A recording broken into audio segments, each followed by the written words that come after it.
Welcome explorers. Today, dive into the thrilling TTP narration of Hunting with Predators by Banancake, a 25-part fan-made saga from the Nature of Predators series by Spacepaladin15 on r/HFY. Memory transcription subject, Vikri, Venlil volunteer crewman of UNS Cardinal. Date, standardized human time, October 27, 2136, 10 days after the Battle of Earth.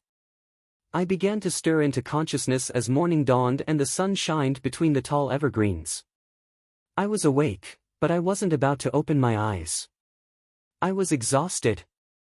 I didn't even remember falling asleep, but it couldn't have been long ago. I knew I was awake for most of the night.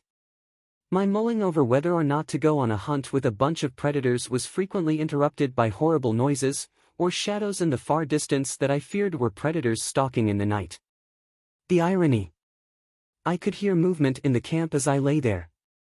Indistinct chatter of both the humans and Querek were broken up by branches cracking. I didn't want to open my eyes to confirm it, but it seemed they were gathering wood again. Odd. They'd cut a tree down only yesterday. A short time later I heard one of the humans raise their voice slightly, in a higher-pitched manner than I was used to. It sounded like Reese. This was immediately followed by a cacophony of laughter. Now I had to see what was going on. I sat up, tossing the blanket aside. As my eyes adjusted to the golden light being reflected all around by the pure white snow, I could see the rest of the group on the other side of the now extinguished fire in a loose semicircle. Reese had his face buried in his hands with only his beard visible. Tenga stood opposite of him, facing away, his eyes nestled between his thumb and pointer finger. Their shoulders rose and fell rapidly as they seemed to be laughing, however, all that escaped their mouths were short gasps and squeaking noises. Grant and Querek were in the middle of the semicircle. Grant was by far the loudest among them, letting out short bursts of pure hysteria as he held on to poor little Querek to avoid falling over. Querek was laughing as well, but more at Grant than anything. He held his forearm with both paws, trying to steady the huge predator before he fell back first into the snow. After finally managing to draw a breath, Grant looked over at Reese, who was still hiding his face. "That was you the entire time?" he asked, struggling to hold back another fit. Reese finally removed his hands from his face. He was as red as could be. Tears were forming at the corners of his blue eyes. Yeah, he joined in with Grant as they both began laughing again. I had no idea what they were talking about, but their gleeful wailing was just too much. I started chuckling with them as I watched. "What's going on?" I asked, alerting them that I was finally awake. Tenga looked up at me as he drew in a breath. "Hear any strange noises last night, Vic?" he asked, smiling from ear to ear. "I did, actually." "Those weren't predators, were they?" The uproar started up all over again and the entire group looked over at Reese, who was looking up at the sky, hands on his hips, shaking his head. "No, well yes, actually, but just one." Tenga looked back at Reese as he started giggling. "Did Reese make those sounds?" "It certainly didn't sound human to my knowledge." Grant steadied himself on Querek's shoulder. "Turns out those berries contain a natural laxative," he gasped for air before continuing, "and Reese ate a shit load of them." "Sure, that's pretty funny, but what does that have to do with, wait, those noises, the shadows in the distance, that was..." The fit repeated once again, and I was laughing right along with them. Grant stumbled over to Reese through the powdery snow.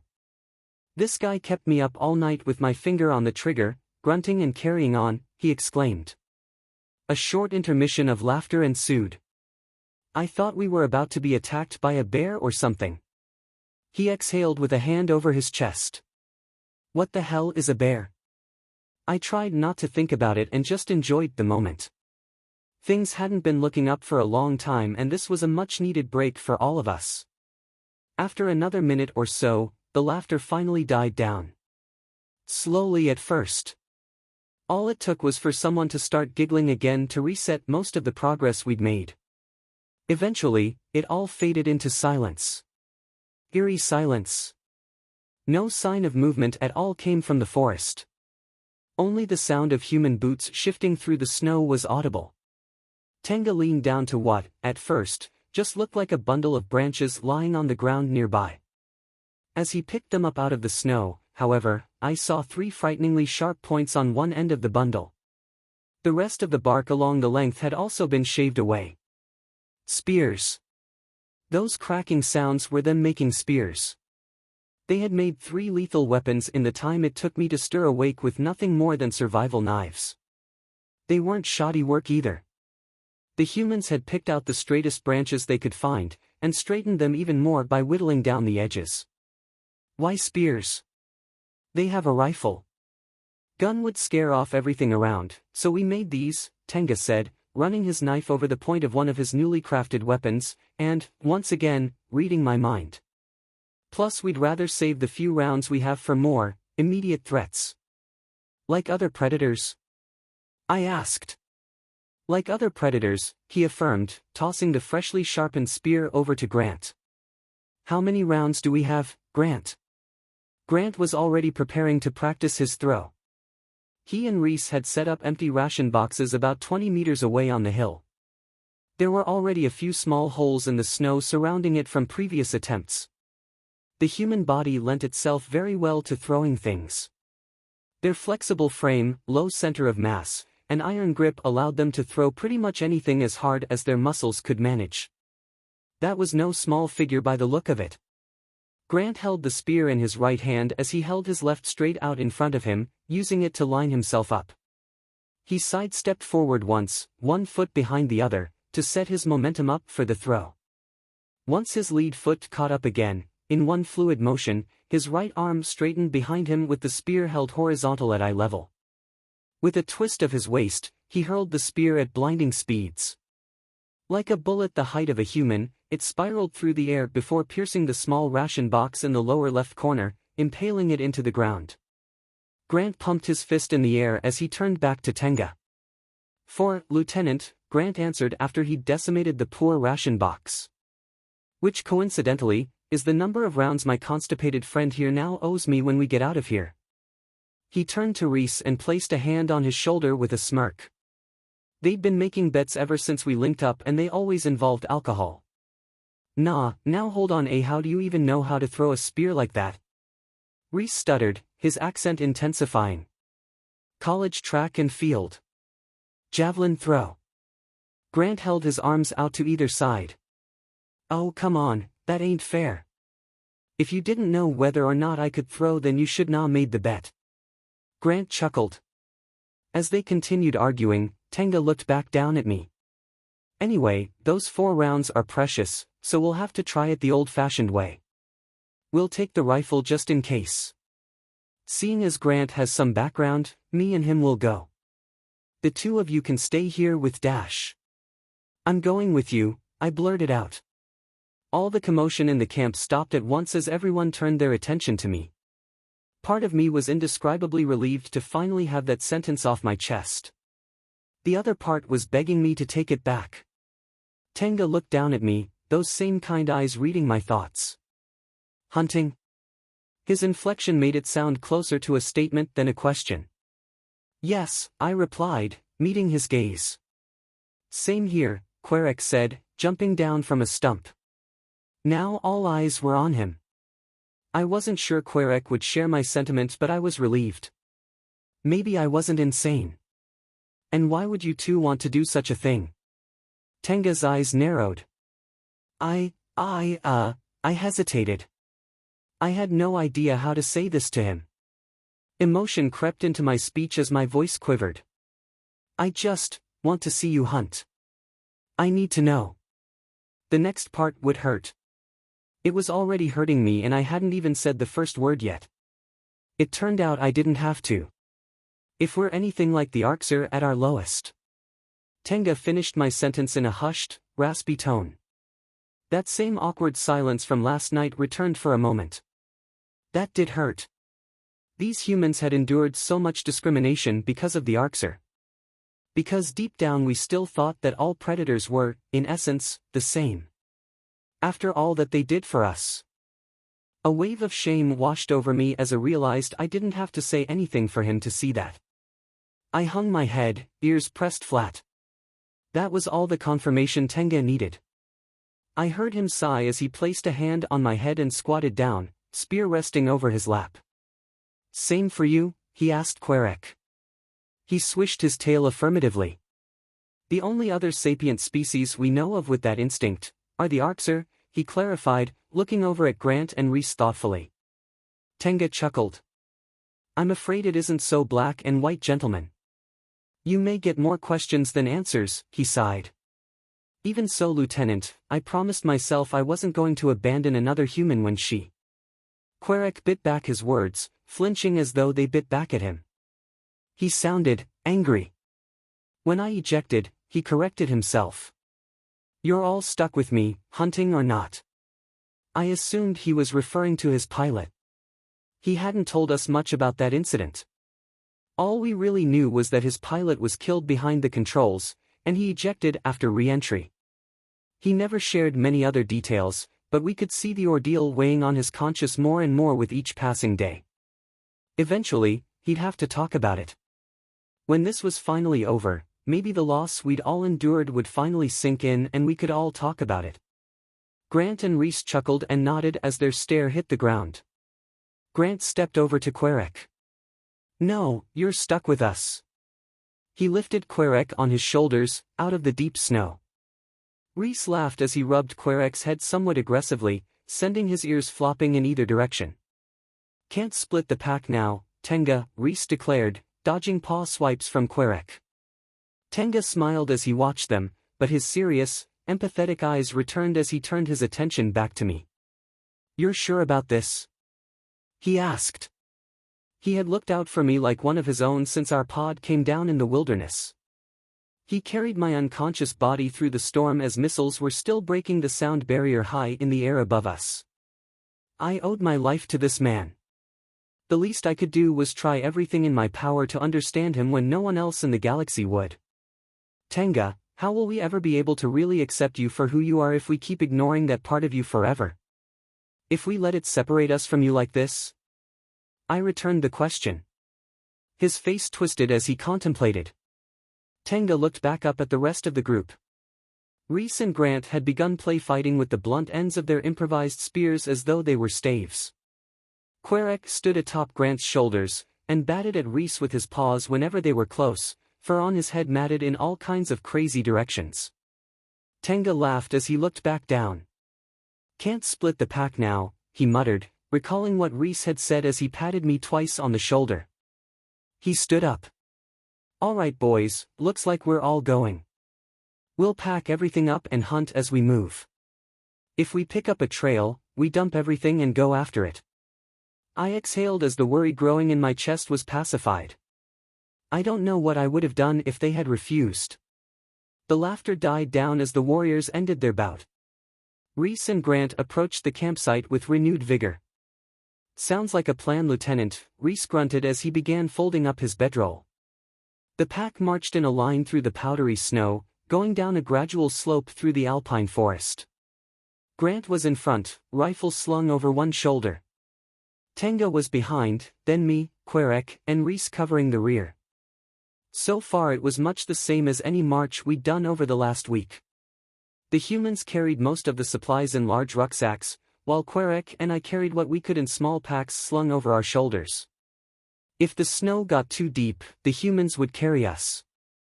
Overall we were light on supplies. We had a few tarps, basic tools, pots and pans to cook with, and compact water condensers.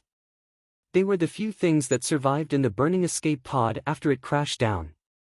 What little rations we managed to salvage were pretty much exhausted at this point. We'd supplemented what we had by foraging until today. Reese and Grant had a similar story to Tenga and me. They too were the only ones to make it to their escape pod, and like us, their pod took a lot of damage on re-entry and burst into flames once it landed.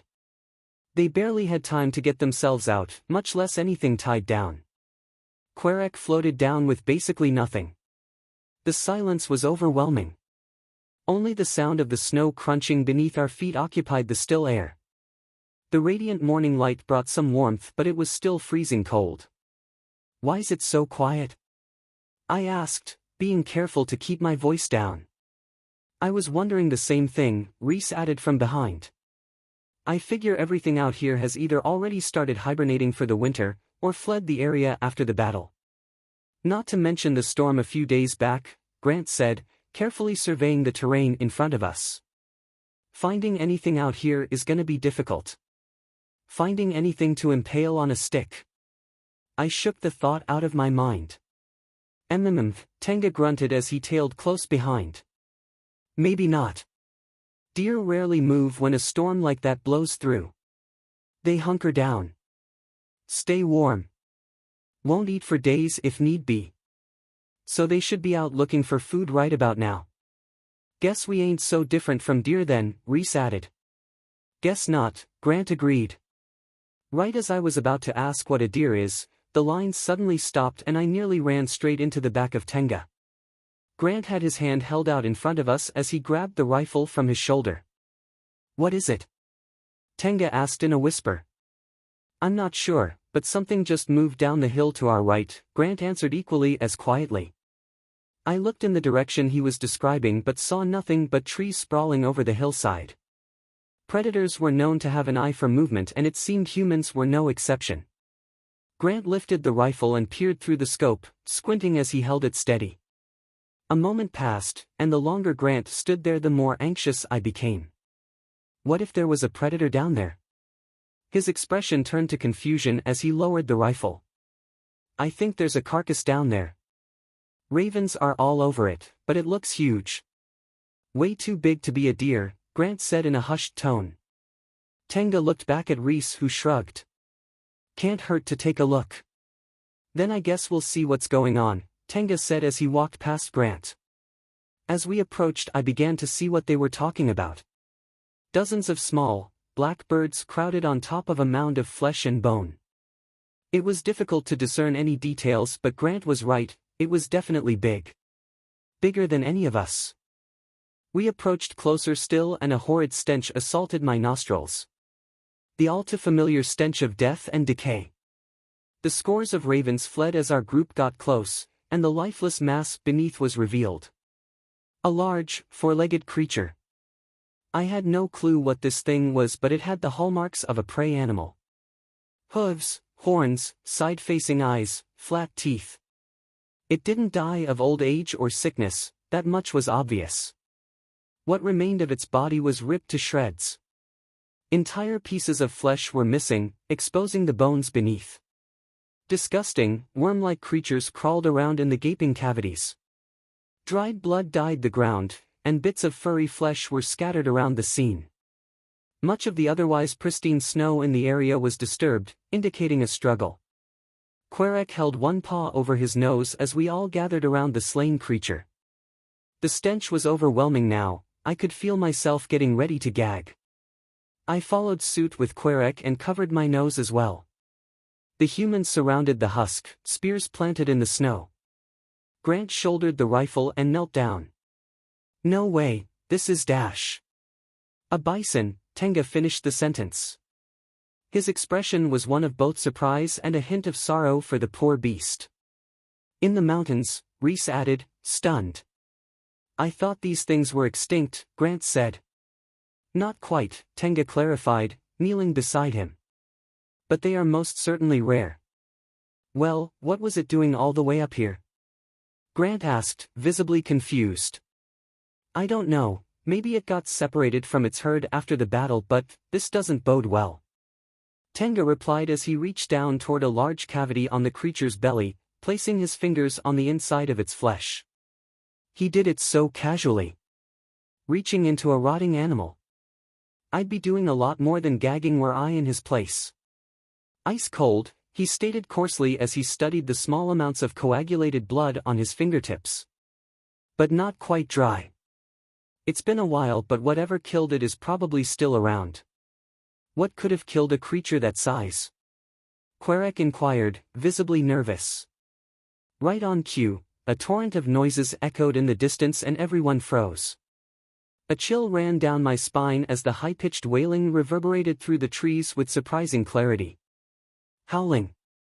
Reese exhaled sharply as he yanked his spear out of the snow. They could.